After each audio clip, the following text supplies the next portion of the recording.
ঈদ একখান শেষ হয়ে কুরবানির ঈদ চলে আসতেছে, আর আমি এনে এসে আগের ঈদের ভিডিও এডিট করে বেড়াচ্ছি।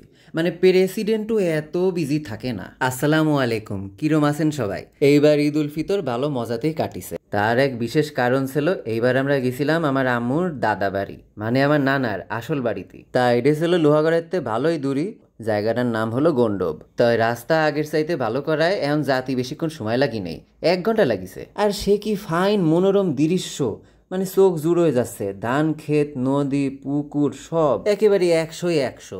আমার এখনো মনে আছে, আমি আর আসিফ শেষবার আইছিলাম নানার সাথে। তখন আমি পড়ি ক্লাস 4-এ, আর আসিফ পড়ে ক্লাস 2-তে। সেই সময় এরকম পাকা রাস্তা ছিল না, আর নানা তো আমাকে পুরোটুক রাস্তা হাঁটায় নিয়ে গেছিল। যাই হোক, এইবার সেজো খালার উদ্যোগে সব খালা খালুরা মিলে এই যে একসাথে গেলাম ঘুরতে। আসলে ওনাকে জায়গা জমি নিয়ে কি সব কথাবার্তা চলবে, এই সুযোগে আমাকে ছোট মানুষকে ঘুরা হয়ে গেল। সবাই মেলা বোর ফিল করতেছে, তার মধ্যে পরিছে টাক ফাটা গরম। এই বিশ্ব মাইয়ে দুইটা সারাদিন আমার মাইরে বেড়ায়। তবে মজা লাগতেছিল এই পুকুরি হাঁসকে খেলা দেখে, এত সুন্দর করে খেলতেছিল সব হাঁসগুলো। এই ভিডিও এডিট করতে যায় আমার হাঁসের বাচ্চা দুইটার কথা মনে পড়ে যাচ্ছে। বাসায় যাব, ঈদের ছুটি এখনো দিচ্ছে না, তার মধ্যে নাকি আবার 4th ইয়ার ফাইনাল পরীক্ষার ডেট দেবে। রেসপন্সিবল বড় বোনের মতো উল্লা দিয়ে ডেকে দিচ্ছে আমার বুন্ডিডারে। আর আমার বুন্ডি ঢং মেরে করছে, তুমি বুঝবে না আজকালকার স্টাইল। আমরা কয়টাতে মিলে একসাথে মেলাক্ষণ শয়তানি ফাজলামি করার পরে বসে গেলাম খাওয়া দাওয়া করতে। সে কি এলাহি আয়োজন! সবচাইতে পছন্দ হলো এই যে চিতই পিঠে দিয়ে গরুর গোশ। যাকে গরুর গোশ পছন্দ না, তাকে জন্য আবার চিকেনেরও ব্যবস্থা করেছে। আর আমার তো বাবা সবই চলে, কোনো কিছুতেই মানা নাই। খার জিনিসে আবার কিসির মানা, একেবারে সব খাইয়ে খুইয়ে সাইটে পুইটে শেষ। আমারে আরো কটা দে, মেলা মজা ছিল, আরো খাবো। সাল মায়ে নিয়ে হলো বড় বিপদ।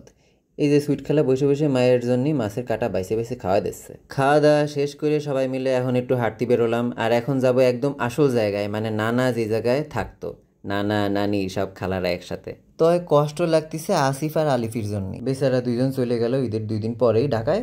আহা কি সুন্দর, ও ফ্যান্টাস্টিক। বয়স 60 পার হয়ে গেছে, তাতে কি হয়েছে? মনের রং কোনো রকমভাবে মুছে জাতি দেওয়া যাবে না। এই জায়গাটা যে কি শান্তি লাগতেছিল, এত টাক ফাটা গরমের মধ্যেও এইটুক জায়গার মধ্যে হু হু করে বাতাস, কি শান্তি। এই যে হলো সেই ঘর, যেই জায়গায় নানা নানি আর সব আন্ডা বাচ্চাগুলো একসাথে মিলে থাকতো। আরে আল্লাহ, পানি দেখার পরে আফ্রিদি কি চুপচাপ করে বসে থাকার মানুষ? হুট করে মাথায় ভূত চাপলো, এই পানিতে নাইমে সাঁতার কাটবো, গোসল করবো। তয় সাথে তো আর কোনো জামা কাপড় আনি নেই। তাতে কি, নানার বাকি ভাইরা তো এখনো এই বাড়িতে থাকে। তা আগে কাছে টাইনে নিয়ে আসলাম একখান লুঙ্গি, আর পরে টরে নামিয়ে গেলাম।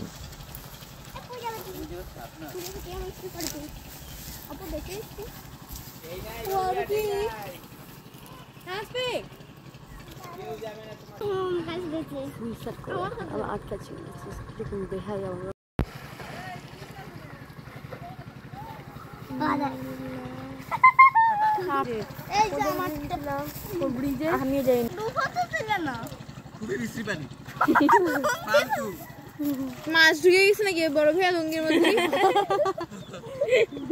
আরে আল্লাহ, আরেকটু হলি ভাই বোনকে সামনে সব মান সম্মান চলে যাচ্ছিল। এতক্ষণ ধরে এই ভিডিও দেখার জন্য সবাইকে ধন্যবাদ। বিরক্ত হলে কিছু করার নাই। সবার পক্ষ থেকে আল্লাহ হাফেজ বলে দিচ্ছি। আবারও আমরা এই সুন্দর রাস্তা ধরে ফিরে যাচ্ছি বাড়ি। সবাই আমাকে জন্য দোয়া করবেন, আর বেশি বেশি করে লাইক, কমেন্ট, সাবস্ক্রাইব করবেন।